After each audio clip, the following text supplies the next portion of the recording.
At 07:45 a.m. on February 21, 1945, electrician's mate second-ass Joseph Klie crouched inside the hull of an M4A3 Sherman tank as it rolled toward a Japanese pillbox on Iwo Jima, his hands gripping controls he had personally wired 3 months earlier at Schofield Barracks.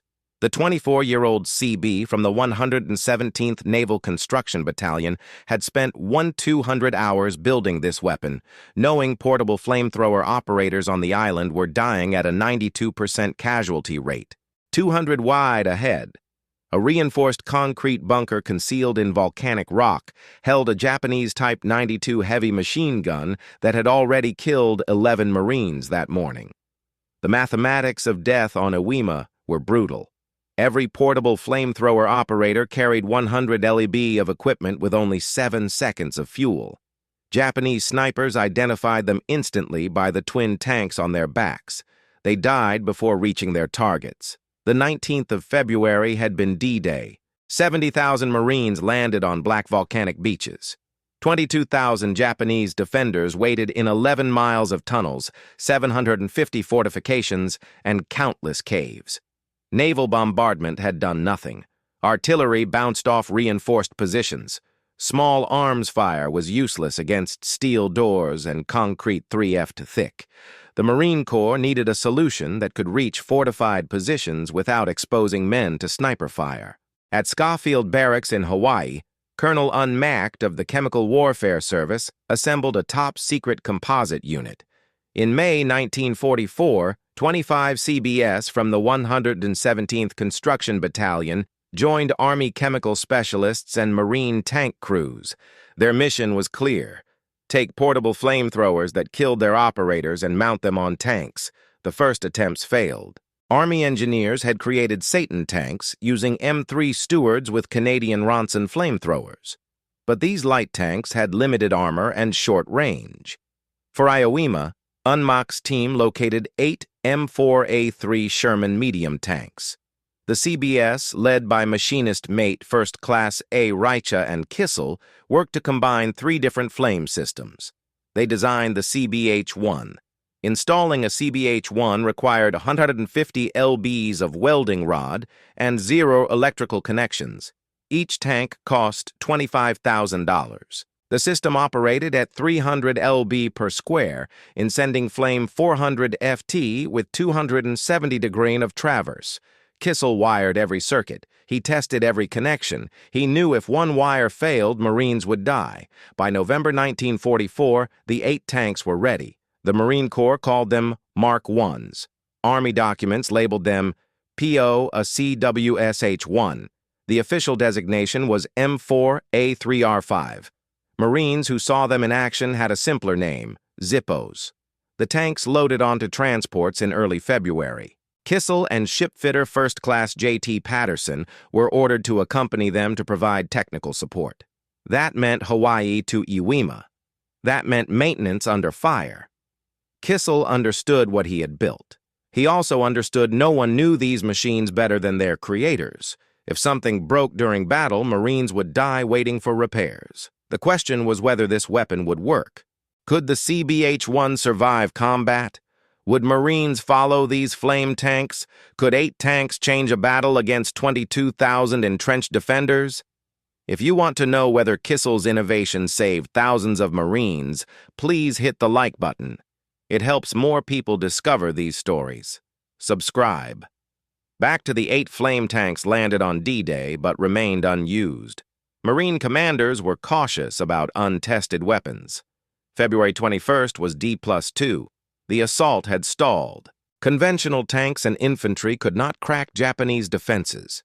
4th Marine Division requested a flame tank for a fortified position that had held for 2 days. Kell climbed into the assistant driver's position of the lead Sherman. He had built this weapon. Now he would see if it worked. The pillbox ahead had already killed 15 Marines. Japanese gunners inside had clear fields of fire across 200 yards of open ground. No infantry squad had gotten closer than 70 yards before taking casualties. Kissel felt the tank shudder as the driver engaged the transmission. Through the hall, he heard incoming mortar fire. This was the moment everything he had built would be tested. The Sherman advanced at 8 mph across volcanic ash and broken rock. Klie checked the pressure gauge, 300 lb per square in.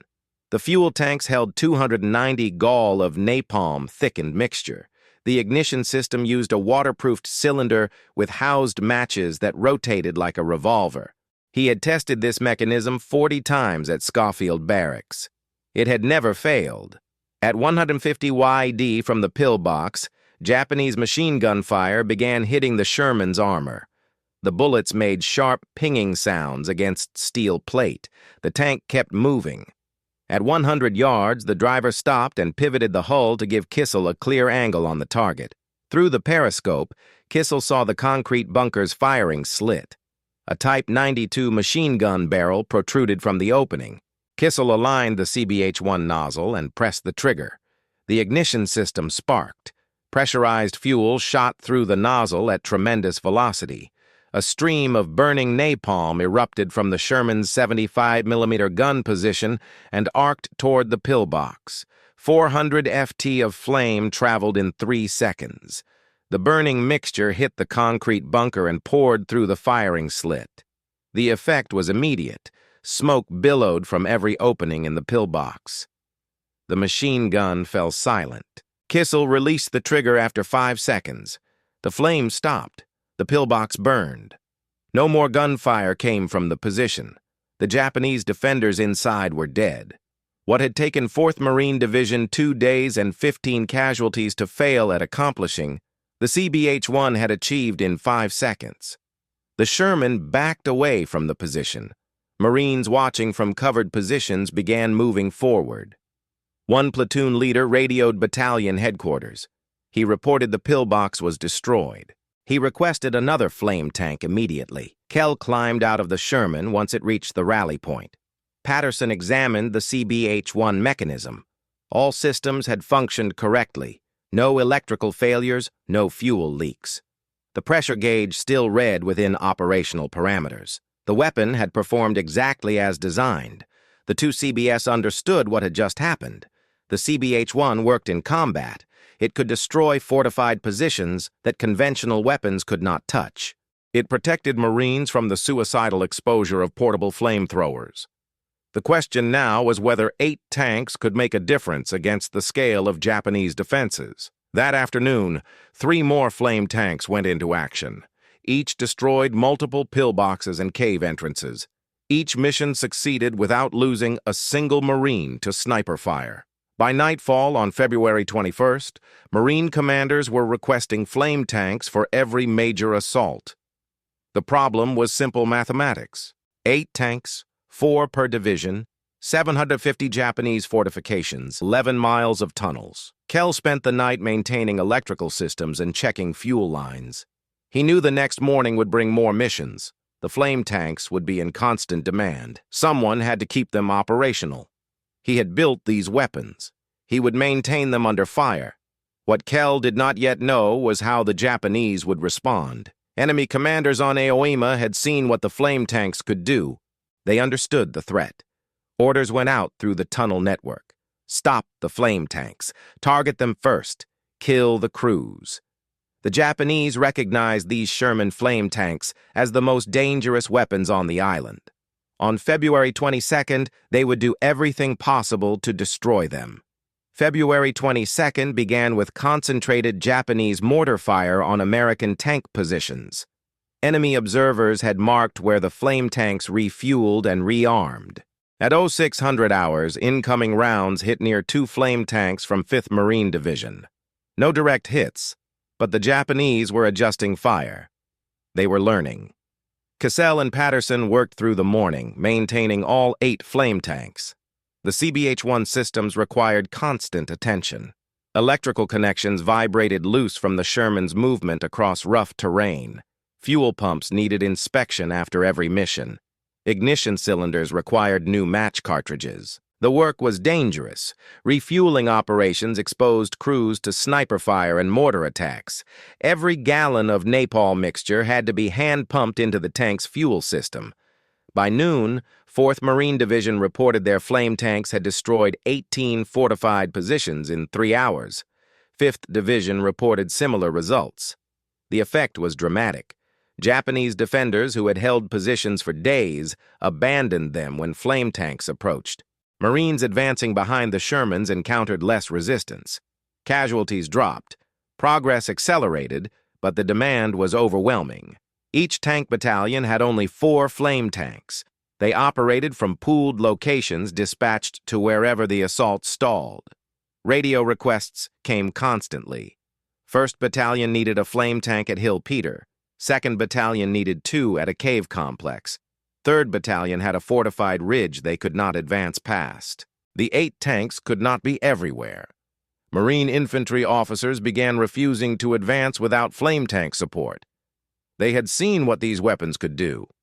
They knew conventional attacks meant high casualties against fortified positions. The flame tanks saved lives. Marines would wait hours for a flame tank rather than assault without one. Kissel saw this firsthand on February 23rd. A company from 23rd Marines had been pinned down for 6 hours by a cave complex in the northern sector. The Japanese position held 3 connected caves with interlocking fields of fire. Every approach was covered. Artillery had been ineffective. Infantry assaults had failed. 12 Marines were already casualties. Kissel accompanied the flame tank dispatched to the position. He rode in the assistant driver's seat, monitoring the CBH-1 electrical systems. The Sherman approached the cave complex from an angle that limited exposure to enemy fire. At 75 wide, the gunner opened fire with the main flame weapon. The first burst sent 400 FT of burning napalm into the primary cave entrance. 5 seconds. The gunner shifted aim to the second cave. Another 5-second burst, then the third cave. The 3 caves became infernos. Smoke poured from interconnected tunnels. Secondary explosions erupted as stored ammunition cooked off from the heat. The entire complex was compromised. Marines advanced and secured the position without additional casualties. That single mission took 11 minutes and used 60 gallons of fuel. What would have cost the 23rd Marines potentially dozens of casualties and hours of fighting was resolved in less time than it took to brief the assault plan. The Marine Company commander radioed a simple message to battalion. Send more flame tanks, but there were no more. All 8 were committed. Requests were stacking up. Japanese defenses stretched for miles. The flame tanks were working exactly as designed. The problem was there were not enough of them.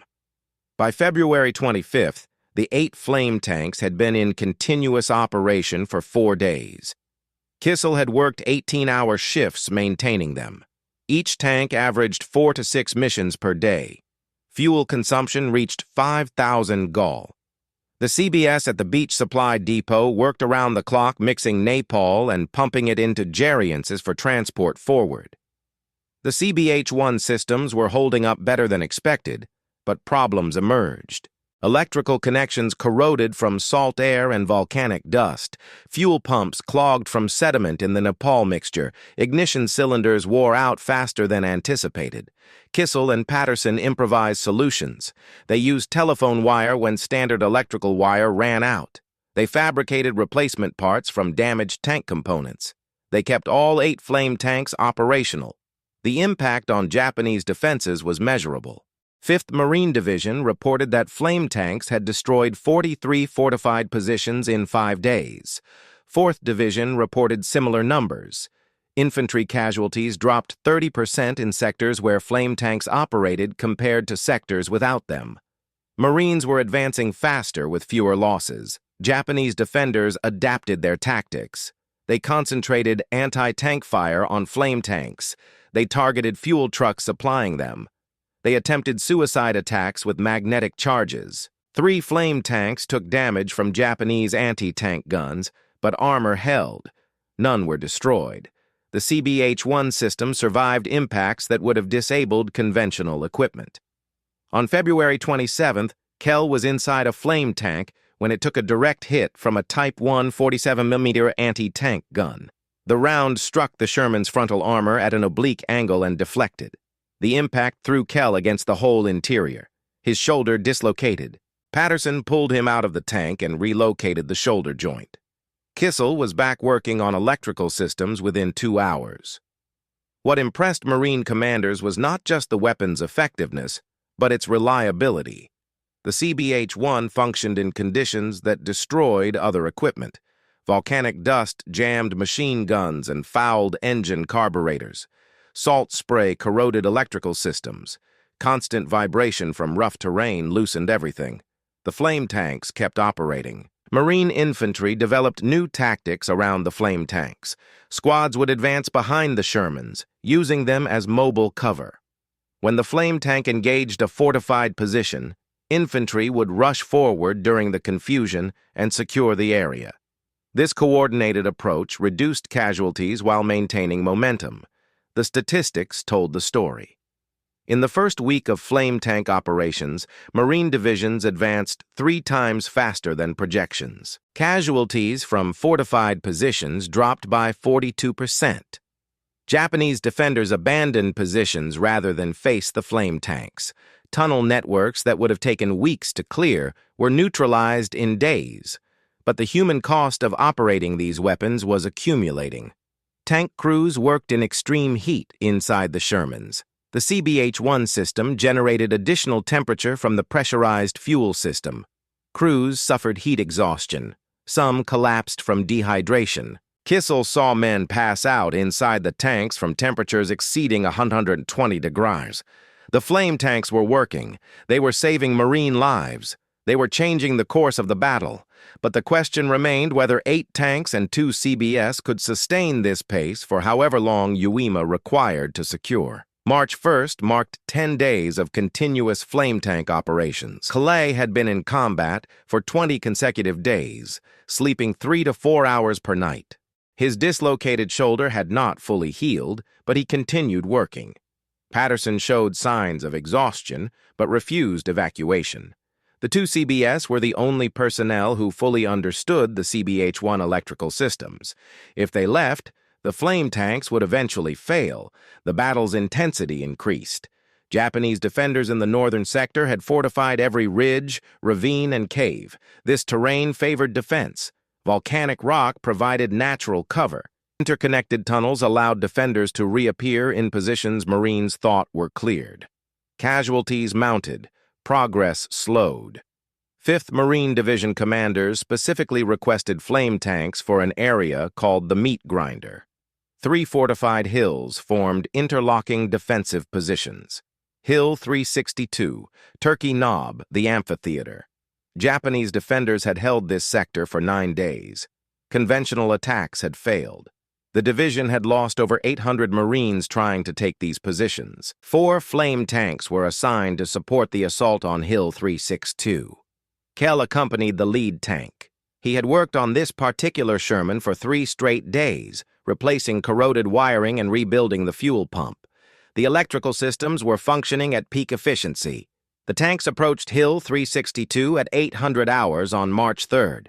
Japanese anti-tank fire was immediate and accurate. 1 Sherman took 3 hits on the turret, but armor held. The flame tanks continued advancing. At 100 yards from the first fortified position, all 4 opened fire simultaneously. 1,600 FT of flame engulfed the hillside. Cave entrances became infernos. Pillboxes burned. Japanese defenders attempting to evacuate through tunnel exits were caught in secondary fires. The assault lasted 12 minutes. When the flames stopped, Marines advanced and secured Hill 362 with minimal resistance. What had cost 800 casualties over 9 days was resolved in 12 minutes. Turkey Knob fell the same day using identical tactics. The amphitheater required 2 days, but flame tanks were decisive in both assaults. By March 5th, the Meat Grinder was secured. 5th Marine Division credited flame tanks with saving an estimated 500 Marine lives in that sector alone. The success brought increased demand. 3rd Marine Division, which had arrived as reinforcements, requested flame tanks for operations in the northern sector, but the 8 original tanks were reaching mechanical limits. 2 had damaged fuel pumps that Patterson was struggling to repair with improvised parts. One had electrical failures that Kissel traced to corroded connections he could not fully replace. The tanks were operating at 75% capacity. Marine Corps leadership recognized the problem. A message went to Schofield Barracks requesting additional flame tanks and trained personnel, but Schofield was $4,000 away. Manufacturing and shipping would take weeks. The battle on Iwo Jima would not wait. Kissel understood the mathematics. 8 tanks, reduced capacity, increased demand. Northern sector still held thousands of Japanese defenders in fortified positions. The flame tanks had proven their worth. The question was whether they could sustain operations long enough to finish the battle. On March 7th, Japanese forces launched a rare counterattack in the northern sector. The flame tanks would face their most severe test. The Japanese counterattack began at 200 hours on March 7th. 300 defenders emerged from tunnel networks in the northern sector and hit Marine positions near Katano Point. The assault was coordinated and violent. Marines called for immediate support. 2 flame tanks were dispatched in darkness. Night operations were dangerous for tanks. Limited visibility, difficult terrain. Japanese infantry could approach unseen with magnetic charges or satchel explosives, but Marine commanders considered the risk acceptable given the flame tank's effectiveness. Kell accompanied one of the tanks. He positioned himself in the assistant driver's seat, monitoring electrical systems by flashlight. The Sherman moved slowly through the darkness, guided by radio directions from forward observers. At 300 YD from the Marine lines, Japanese troops attacked the tank directly. Small arms fire hit the hull from multiple directions. Something heavy struck the turret, probably a satchel charge that failed to detonate. The driver kept moving forward. Kissel checked the CBH-1 pressure gauge.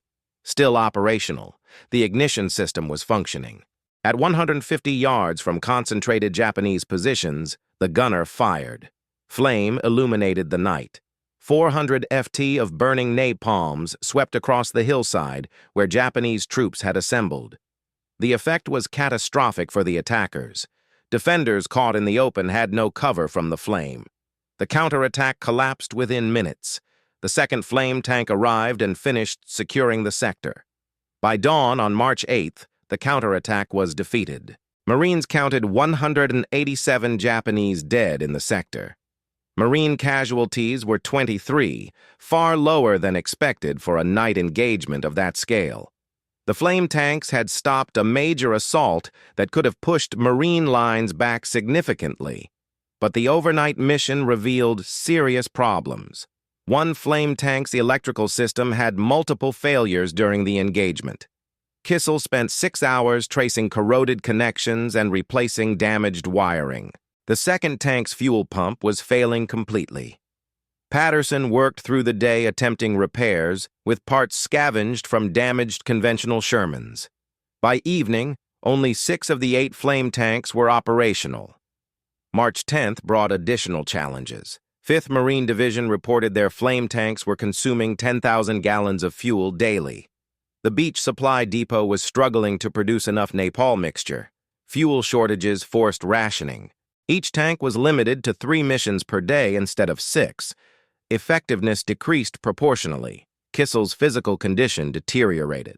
26 days of combat operations, minimal sleep, poor nutrition. The dislocated shoulder caused constant pain. Patterson developed severe dehydration and heat exhaustion. A Navy corpsman ordered him to rest for 24 hours. That left Kissel as the only CB maintaining all operational flame tanks. He worked alone on March 11th, moving between tanks, repairing electrical systems, checking fuel lines, replacing ignition cylinders. His hands bled from cuts caused by sharp metal edges inside the cramped tank interiors. His uniform was soaked with sweat, fuel, and hydraulic fluid. He kept working. Marine commanders watching this 24-year-old electrician work himself to exhaustion understood something important. The flame tanks were not just machines. They were the product of human determination. Kell had built them. He maintained them. He fought in them. His refusal to quit kept them operational. But even determination had limits. The battle was entering its fourth week. Japanese defenders still held strong positions. The question was whether Kissel and the flame tanks could last. March 12th brought reinforcements from Schofield Barracks. Not additional flame tanks, but replacement parts and 3 trained technicians who understood the CBH-1 systems. Patterson recovered enough to return to limited duty. Kissel finally had support. The operational tempo could be sustained. The final 2 weeks of the battle tested everything. Japanese defenders in the northern sector fought from prepared positions with no intention of surrender. Every cave required clearing. Every tunnel needed sealing. Every pillbox had to be destroyed. The flame tanks worked continuously. By March 20th, the 8 flame tanks had been in operation for 28 days. They had conducted over 240 missions.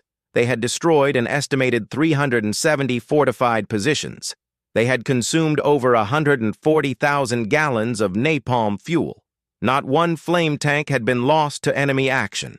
Not one crew had been killed while operating them. The comparison to portable flamethrowers was stark. Marine units using portable M22 flamethrowers suffered 92% casualties in one battalion. Flame tank crews suffered 12% casualties, mostly from shrapnel and concussion injuries. The difference was armor protection. The difference was Kissel's design. March 26, 1945, 36 days after the landing, Admiral Chester Nimitz declared Iwo Jima secure. Japanese resistance had collapsed. The surviving defenders retreated into caves where they would eventually die or surrender. The Marine Corps had paid a terrible price. 6,821 killed, 19,217 wounded. Over 26,000 casualties, more American casualties than Japanese for the only time in the Pacific War. But Marine commanders agreed on one point. The flame tanks had been the most effective weapon on the island. 4th Tank Battalion reported the flamethrower was probably the most valuable single weapon employed at Iwo Jima. 5th Marine Division stated the flamethrower tank was the most important single weapon available to this division. 23rd Regimental Combat Team reported highly successful and recommended more flame tanks per tank battalion. One Marine platoon leader wrote a simpler assessment. The infantry would sooner see one flamethrower tank than a dozen with 75s. That statement captured the reality. Marines trusted the flame tanks. They waited for them. They followed them into combat. The weapon had built saved thousands of Marine lives. Kissel worked on Iwo Jima for 32 days total. He accompanied flame tanks on over 20 combat missions. He maintained electrical systems under fire. He improvised repairs with limited resources. He refused evacuation despite injuries and exhaustion. His determination kept the flame tanks operational through the entire battle. The 8 flame tank crews received Presidential Unit citations with their respective tank battalions. Patterson received a Navy commendation for his technical work. Kissel received similar recognition, but the real recognition came from the Marines who fought behind those flame tanks and survived because of them. The question after Iwo Jima was whether the flame tanks would continue, whether the Marine Corps would adopt them permanently, whether Kissel's innovation would become standard doctrine or remain an isolated experiment. The answer would define how the military approached fortified positions for decades. The Marine Corps did not hesitate. Immediately after Iwo Jima, flame tanks became standard equipment for Pacific operations. For the invasion of Okinawa on April 1, 1945, the entire 713th Tank Battalion converted to flame. 54 tanks, all using systems based on Kissel's CBH-1 design. The CBS at Schofield Barracks supervised the conversion, training 3 officers and 60 enlisted men from the battalion. Okinawa proved the concept definitively. The flame tanks operated for 82 days. They consumed 200,000 gallons of napalm fuel. Army commanders stated the tanks had a psychological presence on the battlefield. United States troops preferred to follow them over standard armor for the fear they put in the enemy. Japanese defenders abandoned positions when flame tanks appeared. The weapon built at Schofield Barracks in late 1944 became the standard American approach to fortified positions. The impact extended beyond World War II. Flame tanks using CBH-1 derived systems saw action in Korea from 1950 to 1953. They remained in service until 1955 when superior models finally replaced them. For 11 years, Klie's design was the primary flame tank in American service. The system he wired with Howe's electrical connections in November 1944 influenced mechanized warfare doctrine for a generation. The statistics tell the story of lives saved. Portable flamethrower operators suffered 92% casualties on Iwo Jima. Flame tank crews suffered 12%. On Iwo Jima alone, flame tanks destroyed 370 fortified positions while protecting the Marines who advanced behind them. Casualties in sectors with flame tank support were 42% lower than sectors without them. 5th Marine Division estimated flame tanks saved 500 lives just in the meat grinder sector. The total number saved across the entire battle was likely thousands. Joseph Klie returned to civilian life after the war. He had spent 32 days in combat on Iwo Jima.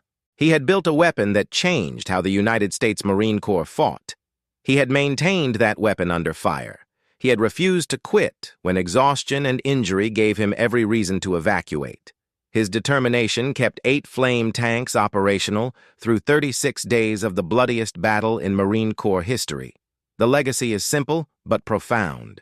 A 24-year-old Navy electrician recognized that portable flamethrowers were killing their operators. He designed a better solution. He built it. He tested it in combat. He maintained it under the worst conditions imaginable. His innovation saved thousands of American lives and influenced military doctrine for decades. If this story moved you, please hit the like button. It helps others discover these accounts that deserve to be remembered. Subscribe to support our mission of preserving World War II history. Leave a comment telling us where you're watching from. We have viewers in over 70 countries. And if you'd like to share, tell us if anyone in your family served during the war, whether in the Pacific, Europe, or on the home front. Their service connects us all to this history. Thank you for learning about Electrician's Mate Second Class Joseph Klie and the weapon that changed Iwo Jima. Until the next story, remember those who serve.